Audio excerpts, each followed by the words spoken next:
Hello, I'm DIY Dick and welcome back to the channel. Unfortunately today we've got a bit of repairs to do on an alloy wheel, as you can see just behind me there.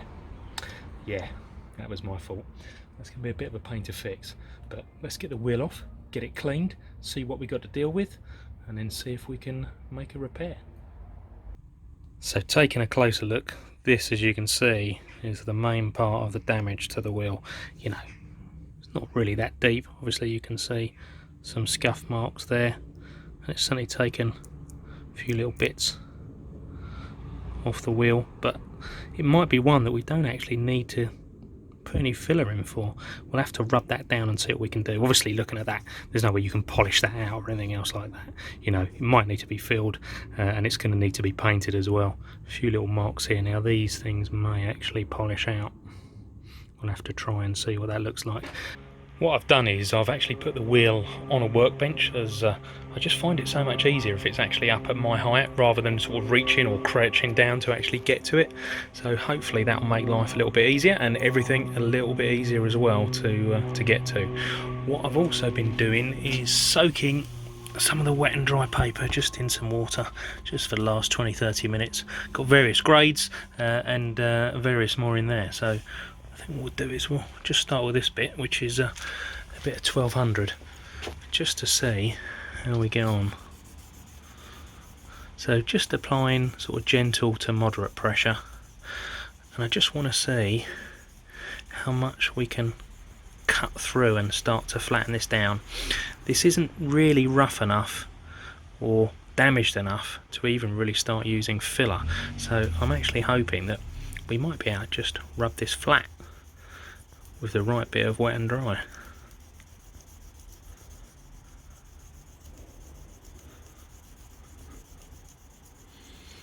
And when you do this, you want to start gradually. So I mean, we could start with a bit of 600 and get quite aggressive, but it's best just to start gradually and then work up or down as appropriate, because always in these situations it's pretty difficult to put the material back. Just have a look, see how that's feeling. So I started to smooth off the more gentle scratches, but we've still got some deep ones here and just towards the back of the wheel. And I know this isn't just on the face, it's down by the down off the face as well, just down here, but I'll worry about that in a minute. I just want to get these really deeper scratches out here. It's actually not feeling too bad, but yeah, there's also some deep ones there. Let's just get a little bit of 600. Let's see what we can do with that.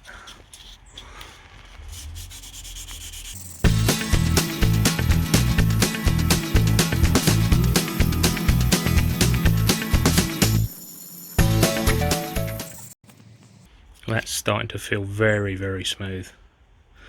Even that bit there is feeling much better. Still a bit of an indentation. Just around the back here needs some work. But certainly most of that face now is starting to feel very smooth. The transitioners here as well to the shadow chrome isn't feeling too bad. Nor is it there. You can still feel a ridge.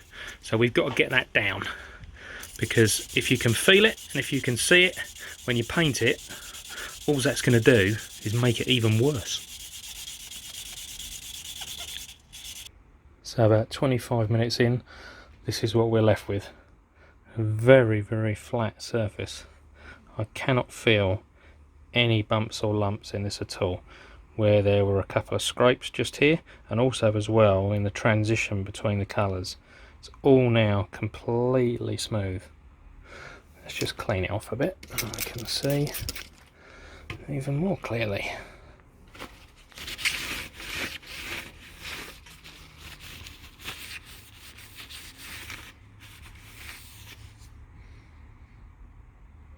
Also as well, you really can see all the colours that make up this paint. Silver and the black, and then, well, the lacquer on top as well. So I think clear that up a bit more, then mask up, and then it's the experimental paint stage. So I've started to mask up now and started on some of the more obvious bits, which I know I don't want to get any overspray on, like the tyres. There's nothing worse than overspray.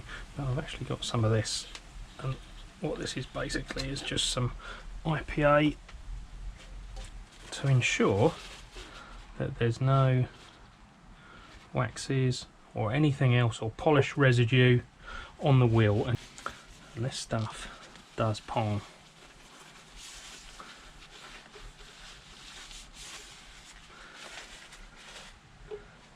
Now it should be clean because obviously I've been scrubbing away it, so I'd be amazed if any polish or wax could actually survive on this thing.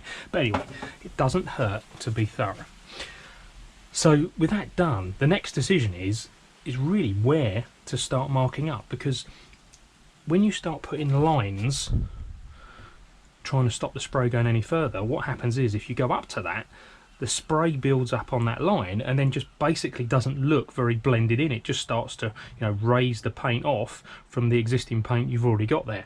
So I need to try and kind of select this carefully and decide how far I really want to go. And what I've been thinking is, I think this first spoke is probably far enough. I don't want any overspray to go past this spoke, so I'm going to have to blend it in, so it's not just really catching this area.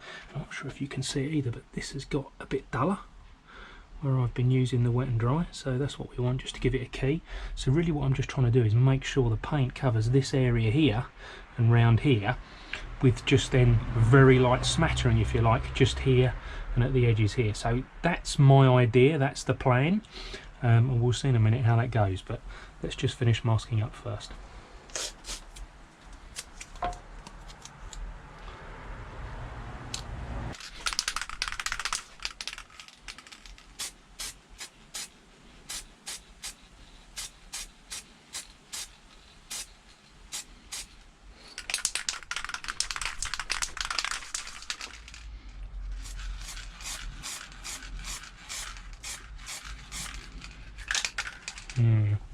Straight away we've got some spotting, which I don't like.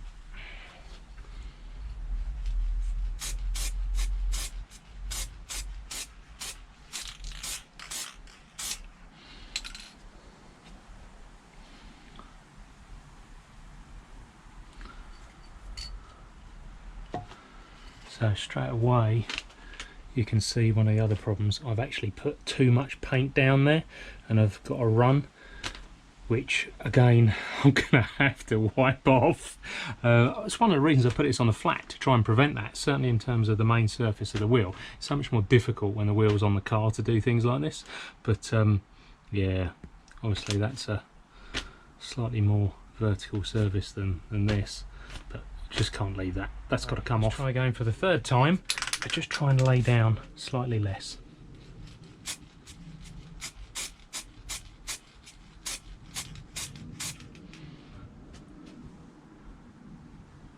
Okay, I think that's better.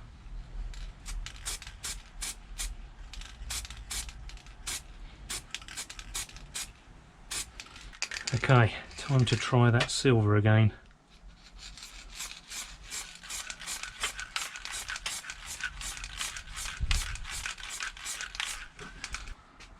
Although that really was a very light coat. Let's just leave that a little bit to dry and try a bit more and just see if we can get a more of an even coat of it, just to lighten up the face, because that's really all I'm trying to do. I'm not too worried about as it heads into the barrel of the wheel. It's just lightening up the face, and I could get to a point whereby it might even be worth polishing this up again, you know, perhaps even as it is, or with more of the anthracite coat, just to see if I can get a finish that's closer to what we have now on the rest of the wheel.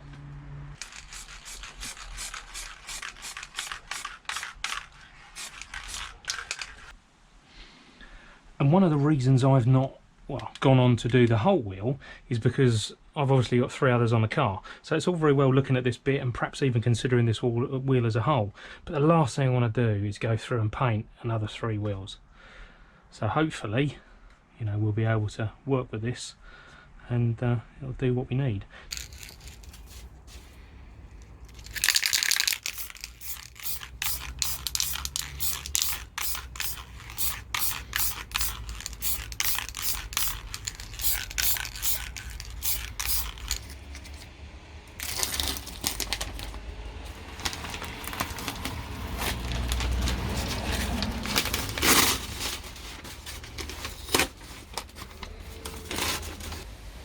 So I've got the wheel back on the car behind me. It's actually been back on for about 3 or 4 days. I've been using it, so it's got a little bit dirty, but hopefully you can see the gist of it behind me. But it's looking really quite good, with really quite a good match. It is a little bit rough in places, actually not too bad, but it's not quite as smooth as those areas where we've not sprayed. So I'm actually going to give it a little bit longer to actually cure, and then I'm probably just going to give it a little bit polished just to see if we can smooth it out. Nothing too abrasive, and I'm not trying to rub through any of the clear coat, but just to give it just a bit more of a shiny finish, and hopefully that'll do it. So thanks very much for joining me again on the channel. I'll be seeing you soon with some more videos, and please subscribe.